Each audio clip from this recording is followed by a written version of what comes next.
All right, you motherfuckers. You start. Yeah, that's how you started, huh? You know what's funny is, and I didn't even think about this, Hunter. Apparently, like YouTube is really strict now on swearing. I mean, now, granted, our channel is still growing. We hope to grow it more, but we swear in everything single video. And for some reason, they're like Nothing's cracking flagged. down. Like, Oh, they are getting flagged? yeah, like, not our. I don't know if ours are or not. Everything seems to be on there, but I don't know. I haven't looked. But dude, we swear every single time. What is the deal with swearing? Why is it's not marked for kids? I think if you have something that's like, oh yeah, this is meant for kids, yeah, don't have a bunch of swearing on it. But adults, well, here's the thing: is it's weird because you used to be able to swear on YouTube, and now you can swear on TV and not YouTube. It like did the switcheroo or something, you know. Well, I guess I'm just over the whole big, like, oh, you're swearing. And of course, there's a time and a place where you drop the F-bombs and everything like that. I was going to say, right. There's a time and a place for sure. Yeah, but on YouTube, if we're talking about something, I don't want to have to feel like I got to be like a church service talking to grandma. And also, swearing's not bad. Anywhere, we just decided as a society that this word's bad and you can't say that. Fuck you. Like, you know.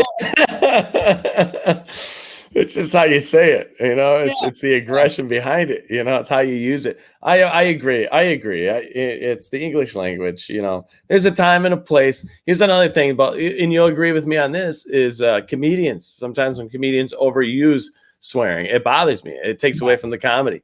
You know, like there's a way to use it, and there's it's poetry, the English language, man. You got to use it right, and if you do, it can be great.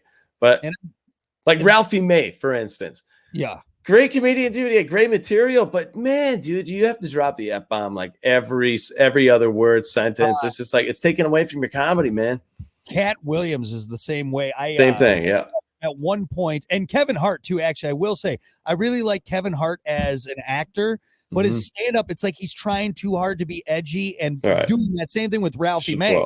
It's like, it's just, you're trying it to be edgy. And for me, you know me, I love to swear. I do. But I think I'm really good at peppering it in when it needs to be peppered I think it's when you're trying to get that shock value out of it. You know, it's like, nobody wants the shock value out of it anymore. If it's clever, if it's used well as an adjective to, you know, to make a joke funnier, better. Because there are a lot of swear words that there are a lot of times on air that, you know, I have something in my head that I'm going to say, and typically in real life, I might use a swear word to make it funnier because it's a great adjective to use. Yeah. But I can't on air, you know, because of, you know, certain rules and regulations. But it's just weird. The timing of it and how you use it is the most important. I think we could have a huge conversation about the English language. I just think it's so funny that this small list of words, all right, that's been set up by the FCC or whoever and not even just the FCC. It's like in society, because some people get upset if you say shit or fuck or damn. And it's like, why? Well, because way back when someone's like, all right, we got to find words that are problematic. All right, dude, hold on. We got to find words that, you know, let's just make a list. We're bored. It's Sunday afternoon. Let's find words that people shouldn't be allowed to say. And it's like, what?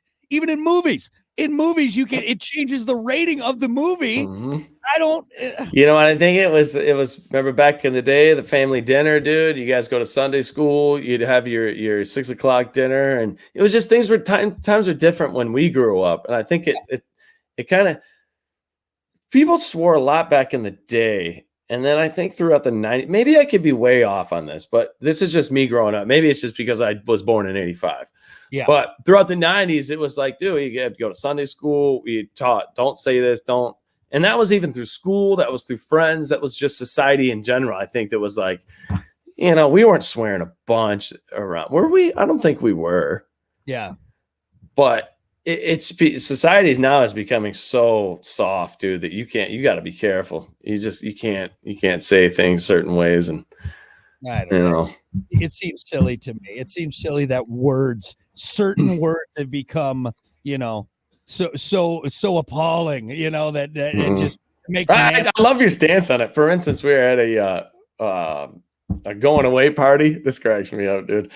And just you talk normal because you're just Brock, you're just you in your own element, just chilling, and there's a couple guys over there in some suits and ties and being all proper because they're in the Brock, you said something like, oh, they were talking about the baby or something, like yeah, the fucking baby, blah blah blah. I said something nice, Bobby, you just and I look over at the guy and you can tell he's just like, so it's not used to it. People aren't used to it, and you catch them off guard, I think. We're also like, it's a word. Yeah. And here in this conversation, and not because we're it's hypocritical too, is because a lot of the people that are all up in arms about it are using it, are saying it in their own. Yeah. I've had this conversation with my dad before because my dad's a big advocate of like, don't be a potty mouth. That's what he says. Don't be a pot, but he swears like he's in the shop and, something will happen, he's banging on something, shit, Yeah. And like, there's times like he'll catch himself and he'll be like, oh, you could tell like he says sorry. Something's like sorry God into his head or something, but like he'll set himself aside and then like gather himself. Yeah. And I was like, I asked him one time, I'm like, Dad, it's everybody says it. He's like, yeah, it's just like if you acknowledge it though, it makes it better. I think, I don't know. One I try and watch. He's really religious too, though. Yeah. And see, I try not to do the Lord's name in vain, and I'm not. Unfortunately, one that I do enjoy, or I shouldn't say I enjoy it. It's easy to fall into is Jesus Christ. Now that right there, I'm like, Jesus Christ. That one, even though it's not even in the swear word kind of category, and if you throw the F word in there, then you're like, sorry, God. I'm sorry.